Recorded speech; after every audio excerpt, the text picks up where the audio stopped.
Maandusime just Barcelonas, Kataloonias, piirkonnas, kus veidi aega tagasi peaaegu pöörati riiki, piirkonnas, kus tulid maailmameistriteks Ott Tänak ja Martin Järveoja. Ja see on linn, kus 100 ruutkilomeetrile on ära mahutatud rohkem inimesi kui kogu Eestis.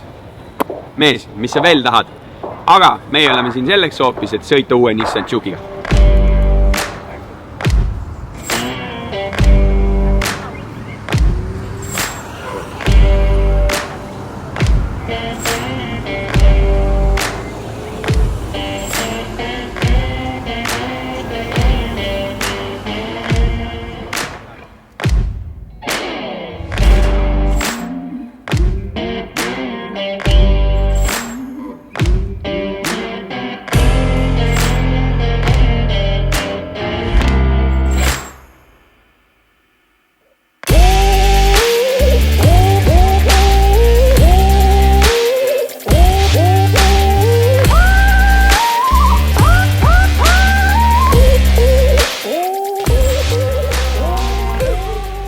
Tutvun just kaardiga, kuhu meid proovisõidud viima hakkavad, aga me oleme esimesed kilomeetrid juba uue Nissan Juke'iga ära sõitnud, mis mulle kõige olulisem, 1,90 m kasvu inimesel väga lihtne leida endale sõiduasend ja need ühes tükis istmed, eriti just selle Bose Personal Plus helisüsteemiga on väga coolid.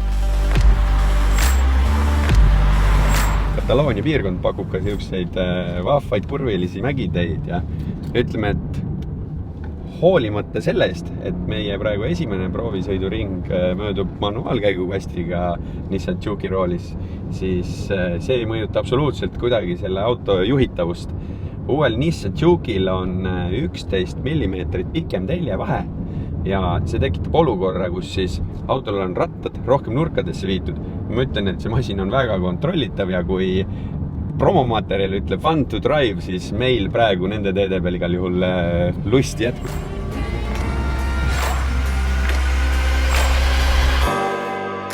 Filmimise jaoks on ka GoPro kaamerat vaja ja samal ajal saame rääkida kiirelt uue Juke'i pakiruumist. See on 20% suurem kui eelmisel. Kui te arvate, et see pakiruum nii väike on, siis te eksite. Meil on pool asju siin veel all, 3 suurt kotti ja kaamera.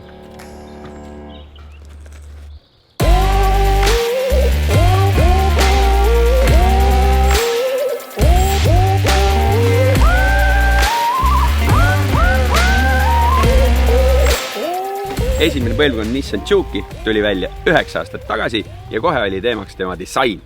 Temal on väga iseloomulikud jooned. Täna ka uuel põlvkonnal 3 rida tulesid, millest siis põhituled siuksed ümmargused veits pundis. Nissanile väga oluline iseloomulik siukene V-tähe kujutis iluvõrel. Küljejoon, julgeme öelda, coupé crossover, mis siis veel oluline uue puhul on, et katus on nagu muust kerest ära lõigatud, öeldakse hõljuv katus, sest et siin mängitakse väga paljude erinevate värvikombinatsioonidega. Seda autot saab personaliseerida ja tagant, võib-olla mis on niisugune äärmiselt oluline asi, on siis see, et tuled on pooleks lõigatud ja tänu sellele on pagasnikusse lihtsam suuremaid esemeid paigutada, ehk pagasniku ava on suurem. Väga oluline asi uue Nissan Juke'i juures. Põlveruumi peaaegu 6 cm juures, pearuumi 1 cm juures, nii et kui esiiste minu järgi paigas, väga laadna siin taga ka istuda. USB, saad oma seadmeid laadida.